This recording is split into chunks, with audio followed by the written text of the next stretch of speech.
बेनज़ीर आपसे शुरू करना चाहूँगी, क्या समझती हैं आप जो खान साहब मुतालबा कर रहे हैं आज और कह रहे हैं कि चीफ इलेक्शन कमिश्नर जानिबदार हैं, खासकर फॉरेन फंडिंग से मुतल्लिक जो उन्होंने स्टांस अपनाया है, लगता है आपको अब दुरुस्त है उनका ये मौक़िफ़? पहली बात तो अलीना, आजकल हर दूसरी बात इमरान खान साहब जो है वो न्यूट्रल्स पे डाल देते हैं। आप रशिया क्यों गए? हमें तो न्यूट्रल्स ने कहा था कि कैंसिल नहीं कर सकते, तो हम चले गए।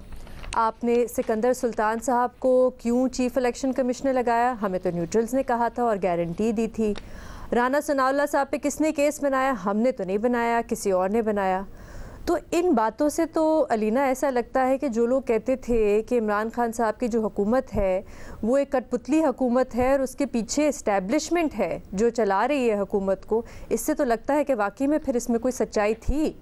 क्योंकि देखें, जब सिकंदर सुल्तान साहब को अपॉइंट किया गया 2020 में, तो शीरी मज़ारी साहिबा ने रिपोर्टर्स के सामने आके ये बात कही ऑन द रिकॉर्ड कि ये जो फ़ैसला हुआ है ये कंसेंसस से हुआ है, ये पार्लियामान में हुआ है और कोई और इदारे की राय इसमें शामिल नहीं थी।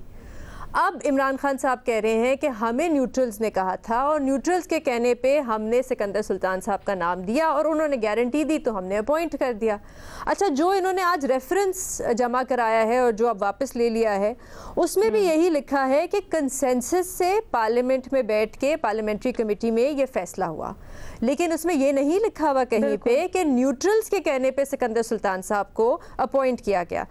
फिर यहाँ पे अच्छा, ये जो रेफरेंस है इसको इतनी आसानी से कोई भी बैठ के फैक्ट चेक कर सकता है, क्योंकि इसमें लिखा हुआ है कि जो सिकंदर सुल्तान साहब हैं वो बैचमेट थे फवाद हसन फवाद के, वो दामाद हैं नवाज शरीफ साहब के प्रिंसिपल सेक्रेटरी के। अच्छा, ये बातें आपको तब नहीं पता थी जब आपने नाम दिया, या आपने कोई बैकग्राउंड चेक नहीं किया था? आपने बस आंखें बंद करके जो आपको नाम दिया गया आपने आगे कर दिया? वो कह रहे हैं हमें तो एहसास हुआ जब पार्टी के अंदर से आवाजें उठी कि सर ये देखें कॉन्फ्लिक्ट ऑफ इंटरेस्ट आ रहा है, तो फिर हमें एहसास हुआ अपनी गलती का, हम वापस गए न्यूट्रल्स के पास। न्यूट्रल से हमने कहा, लेकिन न्यूट्रल्स ने हमें गारंटी दी कि ये बंदा न्यूट्रल ही रहेगा, यानी सिकंदर सुल्तान राजा न्यूट्रल ही रहेगा। तो फिर हमने कहा ओके। अच्छा अलीना, मान भी रहे हमारी गलती थी।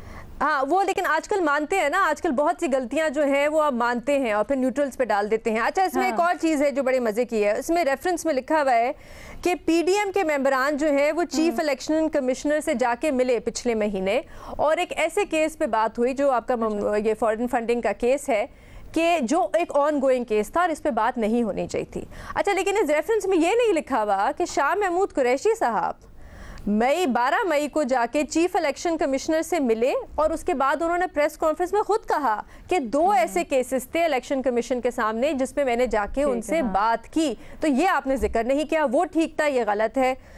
उसके बाद इस रेफरेंस में लिखा हुआ है, बहुत लंबी लिस्ट है, लेकिन एक और चीज़ मैं ज़रूर ये पॉइंट आउट करना चाहूँगी, इलेक्ट्रॉनिक वोटिंग मशीन, जो एक मुतालबा था पीटीआई का कि अगर ये नहीं होगा तो साफ और शफाफ इलेक्शंस नहीं होंगे, इस रेफरेंस में भी लिखा हुआ है। देखिए, वापस ले हम इलेक्शन, हाँ, हम इलेक्शन कमिश्नर के खिलाफ जो रेफरेंस है उसकी बात तो कर रहे हैं, लेकिन अब पीटीआई ने चलें इसको वापस ले लिया है, कहते हैं इसके अंदर मजीद बात करेंगे, तो मेरा ख्याल है इसको ज़रा साइड पे रख देते हैं। इस सवाल को मैं आगे जाके ज़रूर उठाऊंगी कि क्यों वापस क्यों लिया, क्या वजह, जब इतनी देर के बाद और टाइम भी इतना क्रूशल ये रेफरेंस दायर किया, तो वजह क्या हो सकती है।